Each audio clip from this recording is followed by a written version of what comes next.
Baik, Alhamdulillah kita dapat menyambung kembali perbincangan kita.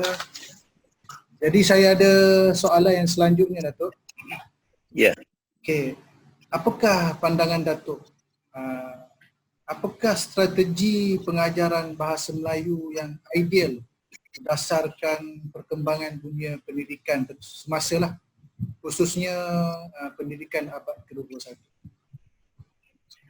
Ya, ini isu dan juga persoalan yang besar kerana apabila sebagian orang atau sebagian besar orang bercakap tentang kaitan pendidikan bahasa Melayu dengan pendidikan abad 21, seringkali orang lebih tertumpu pada soal yang mekanis bagi saya, iaitu penggunaan alat teknologi.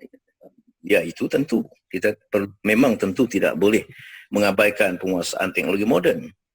Artinya pendidikan bahasa Melayu tidak boleh lagi secara kuno, atau kalau dulu chalk and talk, ataupun secara penyampaian kuliah, penyampaian ceramah atau mata pelajaran. Tentu banyak perlu kita memanfaatkan teknologi moden yang elektronik yang sekarang meluas sehingga orang dapat menyampaikan kuliah, ceramah dan pengajaran bahasa melalui teknologi moden, melalui internet, siaran langsung di Facebook dan sebagainya.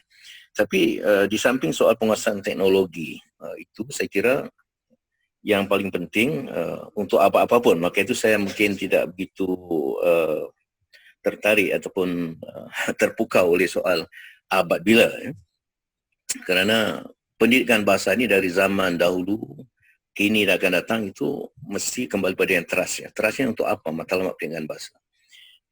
Sudah banyak dibincangkan oleh para sarjana, dan saya berpegang pada prinsip bahawa pendidikan bahasa itu ialah proses yang bermatlamat untuk pembinaan insan, pembinaan manusia dengan tanggungjawab, dengan taklif yang tertentu, baik pada dirinya, pada keluarga, pada masyarakat, pada negara, pada insan atau manusia sejagat.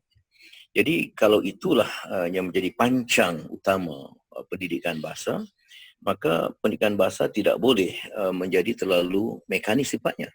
Tidak boleh hanya mementingkan soal teknologi, walaupun itu saya katakan penting.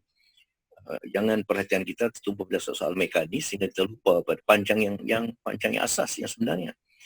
Jadi pertama, dengan bahasa untuk abad 21 atau abad manapun itu harus berfokus, berpusat pada tujuan untuk memberikan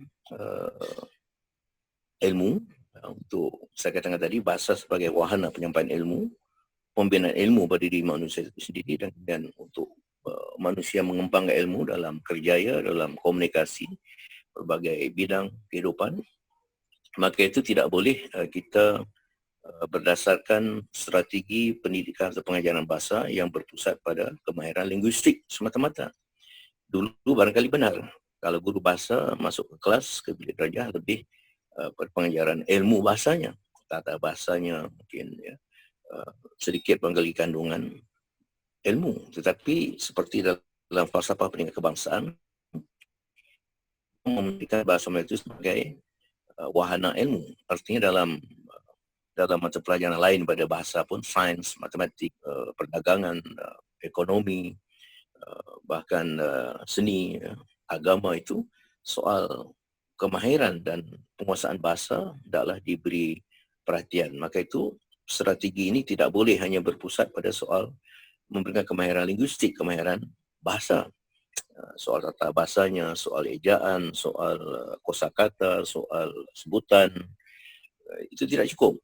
Artinya mestilah kita menjadikan pendidikan bahasa itu sebagai suatu proses, sebagai suatu asas yang paling penting, pemerorahan ilmu, ya, pengembangan ilmu, dan untuk perhubungan antar pribadi ataupun interpersonal communication, komunikasi antar pribadi, itu antar perorangan. Jadi itu matlamatnya. Kalau itu matlamatnya, maka kita tidak boleh mengabaikan aspek soal nilai itu tadi.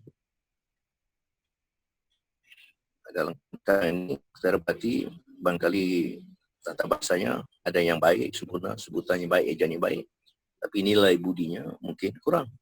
soal adakah ungkapan-ungkapan bertata susila yang menjadi hiasan dan yang menjadi tanda penting, lambang penting dalam budi kehidupan yang berbudi itu, melahirkan orang yang budiman itu.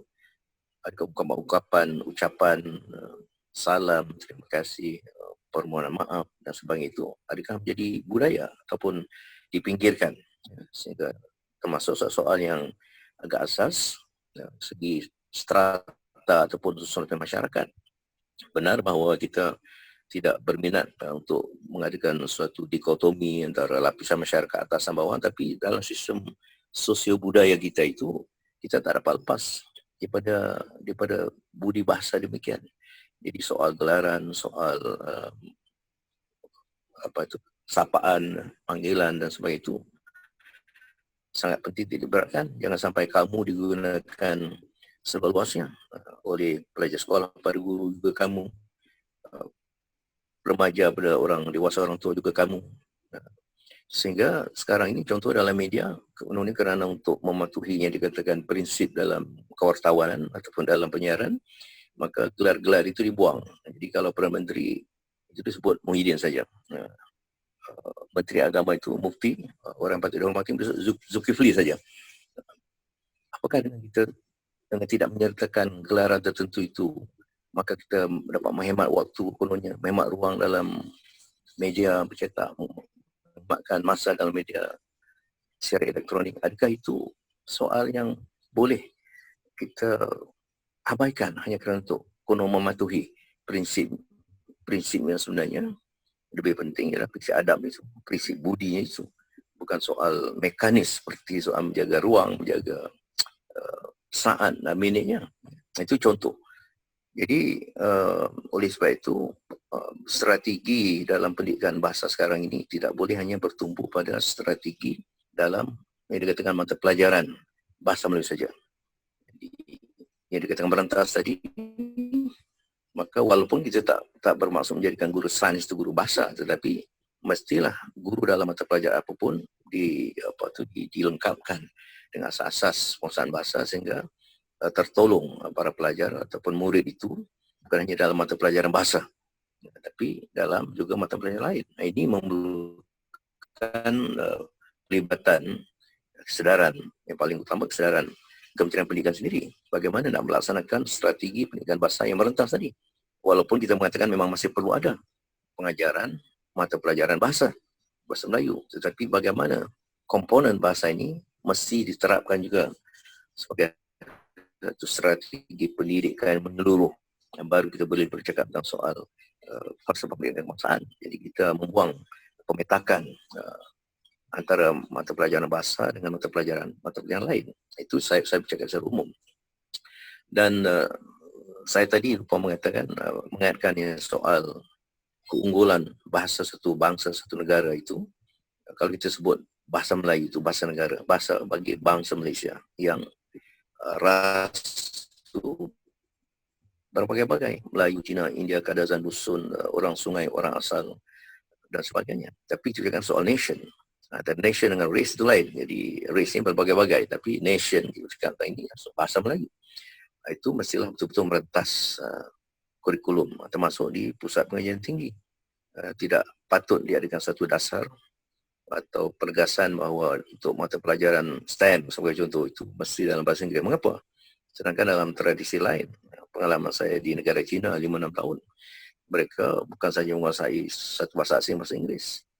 Di universiti tempat saya ditugaskan itu lebih 100 bahasa asing ditawarkan, tapi Mandarin tetap menjadi bahasa yang unggul, bahasa kebangsaan yang merentas 34 provinsi yang merentas 56 etnik. Itu realiti. Di Korea begitu, di Jepun begitu. Ada juga segi pengalaman saya jadi profesor pelawat di Frankfurt University di Jerman pun begitu. Jadi artinya di Perancis, bahkan di Perancis ada syarikat yang dalam website atau laman web tidak mengutamakan bahasa Perancis itu didenda berapa ribu euro. Itu ketegasan pada bahasa negara. Dan ini ada kaitan rapat dengan soal UNESCO dalam piagam menetapkan atau mengatakan keberkesanan pendidikan, khususnya pada peringkat awal itu dalam bahasa bangsa itu. dalam konteks negara Malaysia ni, kita sebut bangsa kita, bangsa Malaysia. Jadi bahasa Melayu itu sebagai bahasa perentas seluruh umat, seluruh penduduk negara ini. Ya. Jadi tentulah, dan ini pun Al-Quran jelas dalam surah Ar-Rum ayat 22 itu, antara tanda besar Allah termasuklah menjadikan langit dan bumi, penciptaan pelbagai bahasa untuk manusia dan pelbagai warna kulit. Ini surah yang muhkamat, bukan ayat muhkamat, bukan ayat mutasyabihat, yang dapat dipahami secara selapis saja, dan itu isyaratnya jelas. Maka itu orang Barat dan Islam sebahagian itu mengambil dari sumber mana saya kurang pasti, tapi mereka mengambil manfaat daripada tabi'i ataupun sunatullah itu. Kita orang Islam sepatutnya lebih kuat lagi pegangan kita kepada ketetapan ataupun sunatullah itu. Jadi berbalik pada soal teknologi, saya kira memang tak boleh diabaikan penguasaan teknologi moden. Penyampaian sekarang sebagai contoh dengan adanya perintah kawalan pergerakan ini memang sangat diperlukan. Bahkan dengan di negara China sebagai contoh, sudah ada lebih kurang 15 buah universiti yang menawarkan program ijazah bahasa Melayu, bukan kursus bahasa Melayu, program ijazah bahasa Melayu selama 4 tahun. Dan ini sebagainya memerlukan dukungan teknologi. Saya hubungan dengan pensyarah mahasiswa di sana itu, tanpa keberadaan saya di sana itu, saya masih dapat menggunakan alat teknologi, walaupun saya mungkin belum menguasai teknologi yang cukup canggih, tetapi kurang melalui Facebook secara langsung dan sebagainya. Maka itu memang itu tidak. Dan itu yang ingin saya sebut, soal abad 21 atau abad seterusnya itu adalah cabaran atau tantangan dalam kehidupan kita itu semakin meluas, semakin meningkat, semakin mencabar. Jadi penguasaan bahasa dan pengajaran bahasa, strateginya tidak harus mengabaikan keterampilan bagaimana bahasa itu dapat menjadikan anak didik, menjadikan manusia itu terlatih dalam menangani masalah sosial, masalah budaya, masalah teknologi.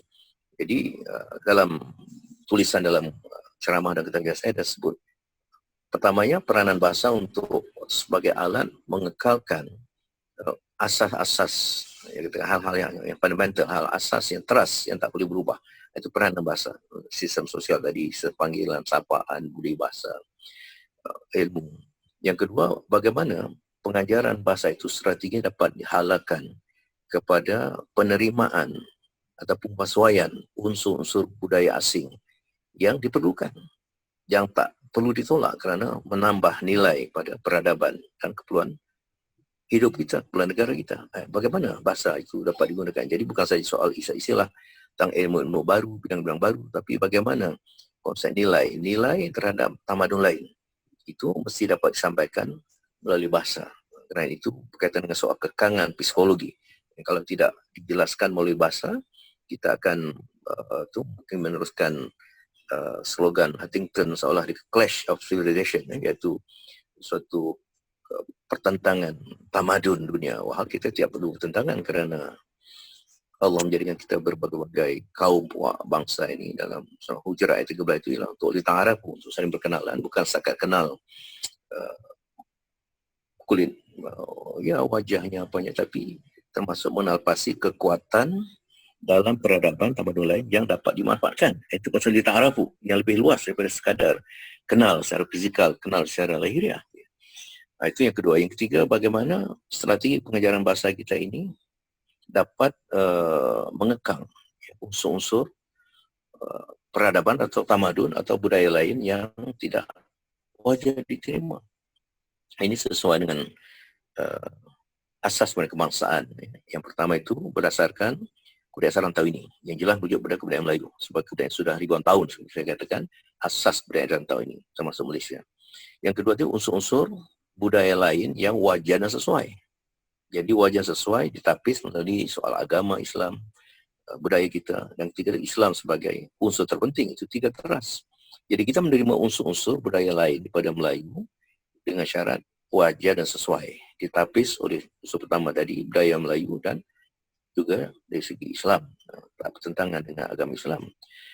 Maka itu bagaimana bahasa ini dapat dimanfaatkan, dapat diatur, dirancang dalam strategi pengajarannya untuk mengekang unsur-unsur budaya asing yang kalau tidak akan masuk secara tanpa tapisan dengan konsep langit terbuka negara dunia tanpa sempadan. Jadi itulah peranan pendidik bahasa. Satu, dia mengekalkan unsur-unsur trust bagi peradaban kita. Yang kedua, menggunakan bahasa bagi membasuhai dan membuat suatu usaha penerimaan baik secara psikologi dan juga secara mekanis, bahasanya, istilahnya, ilmunya dan pelbagai bidang kehidupan. Itu juga mesti melalui pendidikan bahasa. Yang ketiga, bagaimana pendidikan bahasa dapat mengekang nilai-nilai dan unsur-unsur budaya asing yang memang tidak wajar. Katakan melalui hiburan, melalui media itu. Bagaimana melalui pendidikan bahasa dan pendidikan secara umum, hal itu dapat dikekang. Dapat dilakukan dikatakan penapisan kendiri oleh pelajar, atau juga melalui satu sistem pemantauan oleh Kementerian Komunikasi dan Multimedia ataupun badan-badan yang lain. Itu saya kira secara umum. Jadi saya nak menyimpulkan bahawa pada abad manapun, pokok pangkalnya kita mesti berteras pada matlamat pendidikan bahasa yang jelas, menjadikan manusia berilmu, beradab dan dapat membina peradaban tamadun. Tapi dengan pengertian juga tidak menutup diri kepada keperluan untuk mengambil dan merasuai unsur-unsur budaya luar yang perlu untuk jadi nilai tambah.